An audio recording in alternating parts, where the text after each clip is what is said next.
저의 학창 시절을 돌이켜보면 어머니께서 코치 감독님께 가장 많이 하셨던 질문이 이런 거였어요. 우리 아들 프로팀에 갈 수 있을까요? 좋은 학교에 진학하려면 뭘 준비해야 하나요? 지금 어떤 훈련을 시켜야 할까요? 라는 질문을 가장 많이 하셨습니다. 그런데 지금 생각해보면 그건 너무 당연한 질문이었습니다. 저희 어머니는 축구를 전공하신 분도 아니었고 축구를 잘 모르셨으니까요. 이런 질문은 아마 저희 어머니뿐 아니라 많은 부모님들이 코치님들께 자주 하셨을 거라고 생각합니다. 그리고 그럴 때마다 빠지지 않고 들었던 말이 있었어요. 기본기가 있어야 합니다. 지금부터 기본기를 잘 준비해야 해요. 이런 이야기들이었죠. 사실 코치님뿐 아니라 축구를 오래 하신 대부분의 전문가 분들도 기본기를 가장 중요하게 말씀하십니다. 어디를 가도 누구에게 들어도 항상 기본기라는 말이 빠지지 않았어요. 그런데 저는 한 가지가 참 답답했습니다. 기본기가 중요한 건 다 아는데 정작 기본기가 뭔지는 아무도 정확하게 알려주지 않았거든요.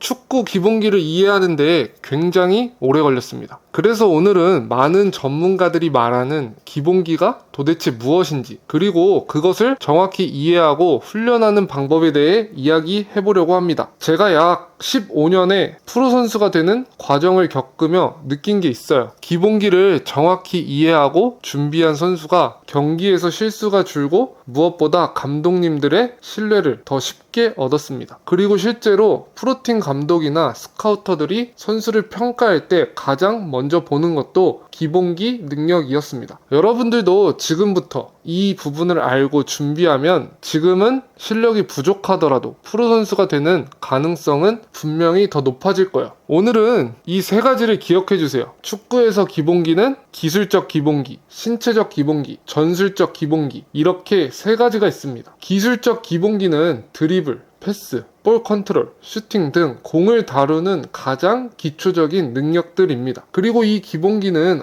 언제부터 어떻게 익혔느냐가 중요합니다. 어릴 때부터 익힌 기술은 몸에 더 자연스럽게 배고 빠르게 습득되면서 나중에도 별 다른 교정 없이 오래 안정적으로 유지될 가능성이 높습니다. 이유는 이 시기의 아이들은 운동신경계가 가장 빠르게 발달하고 운동 기억을 저장하는 능력도 매우 뛰어나기 때문입니다. 그래서 비슷한 나이대라도 일찍부터 드리블과 패스를 익힌 아이는 자세나 터치 감각이 훨씬 부드럽고 자연스럽지만, 뒤늦게 시작한 아이는 동작이 어색하고 습관을 고치는데도 시간이 더 오래 걸려요. 그래서 많은 축구 전문가들이 어렸을 때는 기술적 기본기를 강조하시는 거예요. 이때 아니면 중요한 시기를 놓칠 수 있으니까요. 두 번째는 신체적 기본기입니다. 쉽게 말하면 뛰는 자세, 스텝을 밟는 방식, 유연성, 코어의 안정성, 축구를 하기 위한 기초적인 피지컬 능력을 의미합니다. 많은 분들이 어릴 때는 근력이 필요 없다라고 생각하시기도 하지만, 제가 실제로 피지컬 트레이닝 코치 자격 과정을 배우며 가장 인상 깊었던 사실은 이거였어요. 초등학생 시기부터 체계적으로 근력 운동을 시작한 아이들이 뒤늦게 시작한 아이들보다 근육 성장 속도와 질에서 더 뛰어났다라는 겁니다. 이건 단순히 근육을 키우는 게 목적이 아니라 운동 신경계와 자세, 움직임의 기반을 신체가 기억하는 시점이 어릴 때라는 뜻이에요. 예를 들어 어릴 때 잘못된 뛰는 자세나 스텝 방식이 습관으로 굳어지면 그걸 나중에 교정하기가 굉장히 어려워집니다. 그리고 어렸을 때 기초 근력을 잘 다진 아이는 운동신경이 남들보다 앞서게 될 거예요. 어릴 때부터 바른 자세, 코어 사용, 움직임을 익히면 기초 체력이 좋아지고 부상 확률도 현저히 줄어듭니다. 신체적 기본기는 단순히 달리기 체력의 문제가 아니라 올바른 자세와 움직임 습관을 만드는 시기가 바로 유소년 시기라는 거예요. 마지막으로 세 번째는 전술적 기본기입니다. 전술적 기본기는 기본적인 수비 방법, 기본적인 공격 움직임,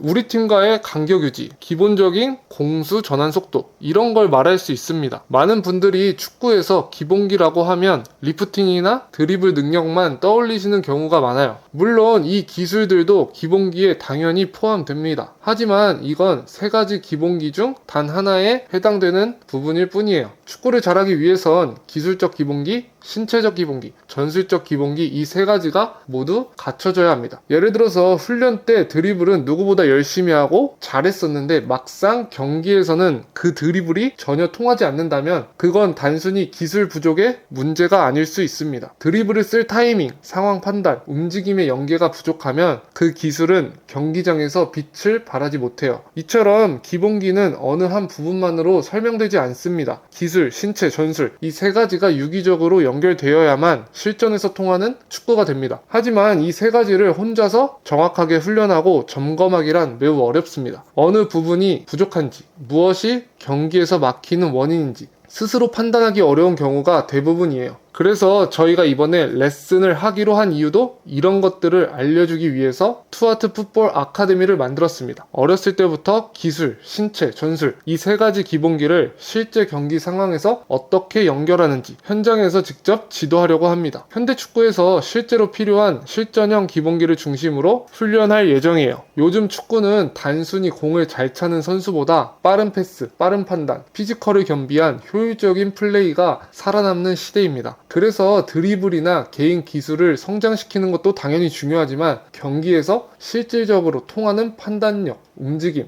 패스 연결 능력까지 함께 훈련되어야 프로팀에 갈 수 있는 기본기를 갖춘 거라고 생각합니다. 사실 최근에는 많은 분들이 이미 이런 부분을 알고 아이들이 개인 레슨을 받고 있습니다. 개인 레슨은 디테일한 부분을 잘 배워서 단기간에 볼 다루는 능력이 느는데 적합해요. 그래서 팀 훈련과 개인 레슨을 병행하는 아이들이 많습니다. 그런데 개인 레슨의 문제는 레슨 때는 잘 하다가 막상 수비가 있는 상황이 오거나 팀 플레이를 해야 할 상황이 오면 당황하는 친구들이 생깁니다. 정작 팀 훈련에는 적용하지 못하는 경우가 생기는 거예요. 왜냐면 축구는 팀 스포츠고 혼자만 하는 훈련이 아니기 때문입니다. 그래서 저희는 프로 선수의 경험으로 현실감 있는 실전형 훈련을 중심으로 그룹 레슨을 운영합니다. 단순히 제자리에서 콘 드리블을 반복하거나 수비수 없이 진행하는 훈련보다는 2인 1조로 실제 수비수를 상대하며 기술을 적용하고 이해할 수 있는 구조로 수업을 진행하려 합니다. 이렇게 실전과 유사한 상황에서 훈련하면 기술 습득 속도도 훨씬 빠르고 경기에서 실제로 활용되는 능력도 더 빨리 올라갈 거예요. 또한 그룹 레슨의 장점은 아이가 익숙한 환경을 잠시 벗어나서 약간의 긴장감과 경쟁심을 느끼면서 자연스럽게 도전의식이 자극된다는 점입니다. 이렇게 되면 아이는 다른 아이들과 경쟁을 통해 성장을 극대화할 수 있습니다. 근데 여기서 이런 생각을 하시는 분들도 계실 것 같아요. 프로 선수라고 해서 다 잘 가르치는 건 아니지 않나? 라는 생각을 하실 것 같습니다. 이건 저희 또한 충분히 공감하는 말이에요.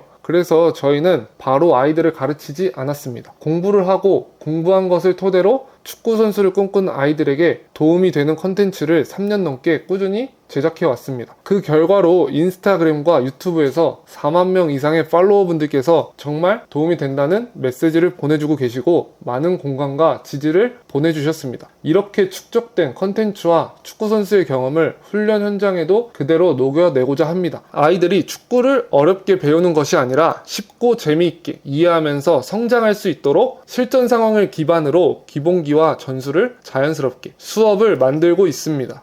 이제 곧 9월 정식 오픈을 앞두고 있으니 단순히 축구를 잘하는 것을 넘어서 진짜로 축구를 이해하며 성장하는 훈련을 원하신다면 아래 고정 댓글을 꼭 확인해주세요. 기술, 전술, 실전 감각까지 제대로 연결된 훈련이 진짜 실력을 만듭니다. 마지막으로 한 가지만 더 말씀드려 볼게요. 호날두나 네이마르 같은 선수들도 과거엔 드리블 중심의 플레이를 많이 했지만 지금은 효율성과 판단력을 바탕으로 경기를 풀어가는 것을 더 중요시하고 있습니다. 이건 현대 축구가 조금씩 변하고 있다는 증거입니다. 실제로 최근 EPL 작년 시즌 데이터를 보면 경기당 평균 스프린트 횟수가 140회 이상으로 역대 최고치를 기록했습니다. 스프린트가 많이 나오고 템포가 빨라지면서 EPL 역사상 한 시즌 최다골이 나온 시즌이기도 합니다. 그리고 공수 전환 속도 역시 점점 빨라지고 있습니다. 이 말은 현대 축구에서 공을 오래 가지고 있는 시간이 점점 줄어들고 있다는 뜻이기도 합니다. 수비 압박은 점점 빨라지고 전술은 점점 촘촘해져서 공간을 주지 않으니까요. 이런 변화 속에서 현대 축구는 점점 더 전술적인 유연성을 요구하는 스포츠가 되고 있습니다. 단순히 개인 능력만으로는 살아남기 어렵고 감독이 요구하는 플레이를 얼마나 빠르게 이해하고 흡수하느냐가 프로팀에서 살아남는 중요한 기준이 되고 있어요. 그래서 요즘 프로팀 감독들은 전술이 바뀌어도 잘 따라오는 선수, 조직 안에서 잘 섞이는 선수를 선호합니다. 어디에 넣어도 자기 역할을 잘 해내는 선수들이에요. 당연히 감독은 감독이 편하게 쓸 수 있는 선수를 좋아할 수밖에 없으니까요. 그런 선수가 되기 위해선 기본기 중에서도 단순한 기술이 아니라 기술, 신체, 전술 이 세 가지 기본기가 고르게 준비되어 있어야 합니다. 물론 이 세 가지 기본기를 잘 만든다는 건 시간이 좀 걸릴 수 있지만 잘 만들어 놓으면 결국 남들보다 가장 빠른 길이란 걸 알 수 있을 거예요. 마지막으로 한 가지만 더 말씀드려 볼게요. 제가 초, 중, 고, 대학교까지 축구를 하면서 가장 힘들었던 게 하나 있습니다. 감독님 마음에 드는 선수가 되는 게 가장 어려웠어요. 늘 부족하다는 소리를 들었고 칭찬보다는 혼나는 일이 더 많았습니다. 그리고 또 하나 힘들었던 건 나는 항상 똑같이 축구하는 것 같은데 어떤 감독님은 좋아하고 어떤 감독님은 싫어하셨다는 거예요. 축구를 잘한다는 기준이 없다는 느낌이 참 혼란스럽고 어려웠습니다. 이런 이유도 축구에 필요한 요소를 잘 몰라서 그랬던 것 같아요. 이것도 기본적인 축구 기본기가 부족해서 생긴 일인 것 같습니다. 축구는 한 가지 능력만 잘해서 되는 게 아니라 기본기가 쌓여서 이어 붙여질 때 실력이 늘어나는 거예요. 혹시 지금 어떤 방향으로 훈련해야 할지 모르겠다라는 고민을 하고 계신다면 저희가 준비한 맞춤형 그룹 레슨이 분명 큰 도움이 될 수 있을 거예요. 저희 레슨은 단순히 드리블을 잘하게 만드는 수업이 아니라 실전에서 통하는 기본기를 체계적으로 완성시키는 수업입니다. 축구를 제대로 배우고 싶으신 분들은 아래 고정 댓글을 꼭 확인해주세요. 오늘 준비한 영상은 여기까지입니다. 프로팀에 가려면 지금부터 무엇을 준비해야 할지, 그리고 조급함을 버리고 어떻게 방향을 잡아야 할지 실질적인 기준과 방향을 조금이나마 아셨으면 좋겠습니다. 그럼 또 더 좋은 영상으로 찾아뵙겠습니다. 감사합니다.